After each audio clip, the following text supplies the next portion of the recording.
கும்பாபிஷேகம் நடக்குது பார்த்தீங்கன்னா, கோவில் எந்த கோவில் உங்கள் வீட்டு பக்கத்துலேயோ பெரிய கோவிலோ சின்ன கோவில் எந்த கோவிலாக இருந்தாலும் கும்பாபிஷேகம் நடக்கிற கோவிலுக்கு உங்களால் முடிஞ்சு ஒரு செங்கலால் வாங்கி கொடுங்க. உங்களால் முடிஞ்சு ஏதாவது ஒரு பொருட்களை வாங்கி கொடுங்க. இல்லை அப்படின்னா கும்பாபிஷேகம் நடக்கிற அன்னைக்கு அந்த கோவிலில் போய் நின்று கும்பாபிஷேகத்தை பாருங்க, கலந்துக்கணும்.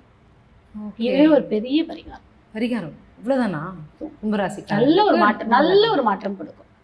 ஓகே, அந்த தண்ணி தலைமையில பட்டு வாங்கி நல்ல ஒரு மாற்றம் கொடுக்கும். இல்லை உங்க வீட்டு பக்கத்துல தான் இருக்குன்னா அந்த 48 நாளும் அந்த கோயிலுக்கு போயிட்டு வாங்க. அம்மாடி, பக்கத்துலயே இருக்குன்னா டெய்லி அந்த 48 நாள் அந்த கோயிலுக்கு போயிட்டு வாங்க. கும்பாபிஷேகம் முடிஞ்சு அந்த கோவில் 48 நாள் போயிட்டு வாங்க, நல்ல ஒரு மாற்றம் இருக்கும் உங்களுக்கு. ஓகே. இல்லை இந்த குறிப்பாக 48 நாள் வந்து ஒரு மண்டலம், அதுக்குள்ளே ஏதாச்சும் ஒரு நாள் போயிட்டு வாங்க அப்படின்னு சொல்லுவாங்க. அதுக்கான காரணம் நீங்கள் எதனா ஜோதிட ரீதியாக வச்சுருக்கீங்க? ஏன்னா 11ஆம் இடம் கும்பம் வீடுன்னு சொல்லும்போது கோபுரத்துக்கு ரொம்ப முக்கியத்துவம் ஜாஸ்தி. இவங்க கோபுரத்தை பார்க்க பார்க்க கடவுளையே பார்க்குற மாதிரி ஒன்று.